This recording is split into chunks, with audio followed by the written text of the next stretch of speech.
Hey guys, I just wanted to give you kind of an update on my DJI Mini 2 and my thoughts and impressions on it now that I've gone out and done some flying with it and did a couple of videos with it, and I think I've got probably 30 flights out of it right now, and it's been amazing.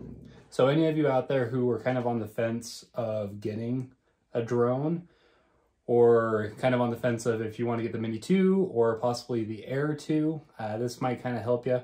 I was on the fence for a long time about getting a drone. I really wanted one, but then, you know, money was kind of a thing. I started with a cheap drone. I upgraded to a little bit bigger drone with a cheap stationary camera. I had GPS, but it wasn't the best. In fact, it's the Hubsan H501S. I started working with that one. It was fun. It was kind of a fun toy, but I wanted something more.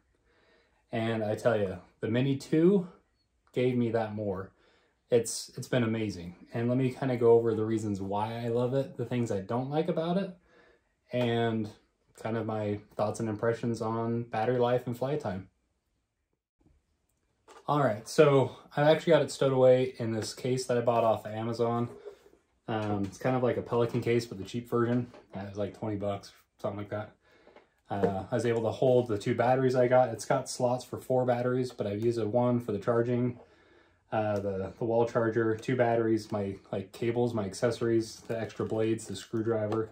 Down in there, I got the 3 quick charger, and then the controller sits on top with the drone on that side there.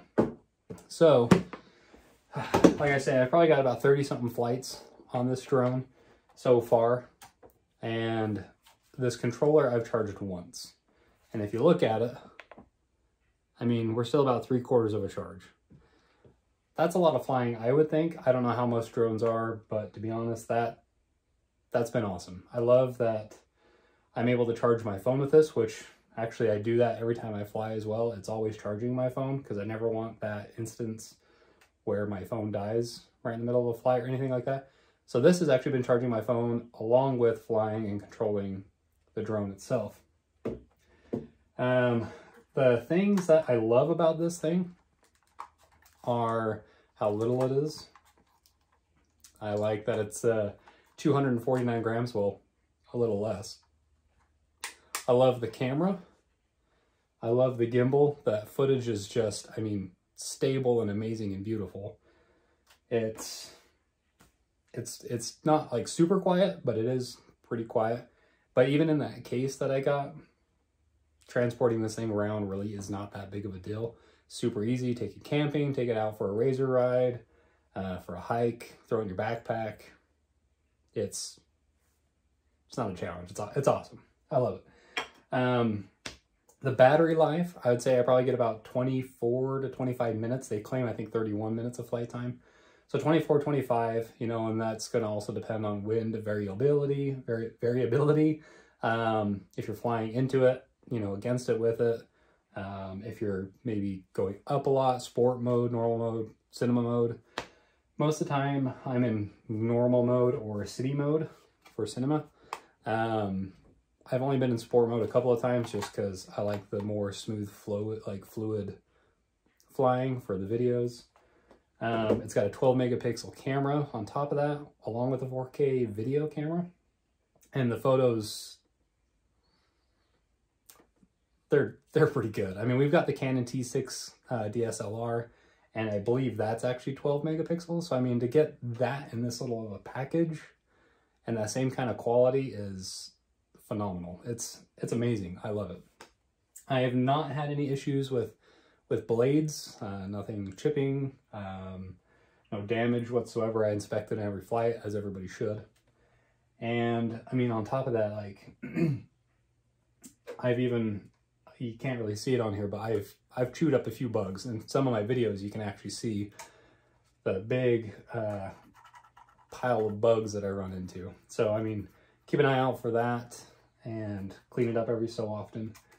The memory card I got, the one that I use, It's a SanDisk Extreme Plus, 128 gig. I don't know if you guys can see that or not, or if it'll even focus on there. But it's one of their biggest ones that will also allow me to do the 4K and stream it perfectly. I haven't had any issues with memory or formatting or anything like that, which has been great. They do allow you to charge the battery when it's inside the drone, but I don't like that just because it may or may not be, but it just seems to me like more wear and tear on the drone, and it's kind of unnecessary. So I did go out and pick up, like I say, the two-way charging hub.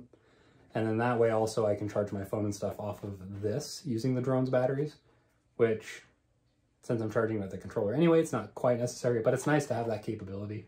Not to mention to be able to charge 3 batteries, not at the same time, but one at a time, but without having to pull, you know, the battery out of the drone, put the new one in, swap it, put all 3 in there, plug it in, let it do its thing. It's pretty dang quick.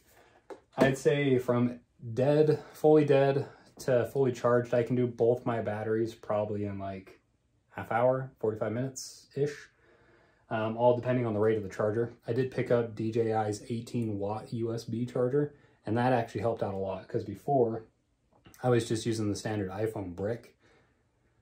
That took forever. I mean, that was super, super slow. So I do recommend getting this if you want to run that 3-hub charger, the 2-way charger.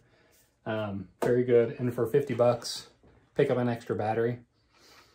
Pick up 2, 3, total 3 batteries. I mean, it's nice to know that if you're out flying, if you're out camping, hiking, whatever, maybe you didn't realize that your first battery was halfway, you know, discharged. You gotta pack up spares. It's been nice. So I did not get the Fly More combo. These are actually bought afterwards. Might be worth it to get the Fly More combo just because you do get a few extra things. You do get you get the wraparound that holds the propellers in when you're storing it away. I don't have that issue. I don't really care about it because it's in the case anyway. But just a little bit more accessories that it does come with. Ooh, I actually got bugs all over my gimbal and everything.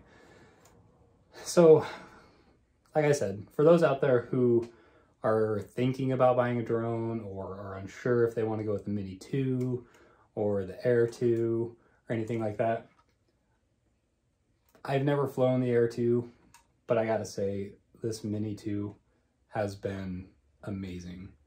The video quality is much more superior than I could have even ever thought. I mean, you can kind of see some of the stuff here. This is just my local town, but it's everything that I ever wanted in a drone at that lower end pricing. I think it's a great buy. Pick it up. I think I got mine for $400, $450, I believe $400. So in that price range, I don't think that you can beat video quality like that with the return to home features, the GPS. DJI makes a great app and product when it comes to flying these things, telling you where you can and cannot fly, warning zones. I mean, it updates you pretty well, and you can fly this with confidence as a hobbyist, as a Part 107 holder, which I'm actually studying to take as a Part 107 so I can do actual commercial work for stuff like this. And yeah, guys, if you have any questions, feel free to reach out, and I'd love to answer them for you. But I say do it. You really can't go wrong with it. So I'll catch you guys on the next one.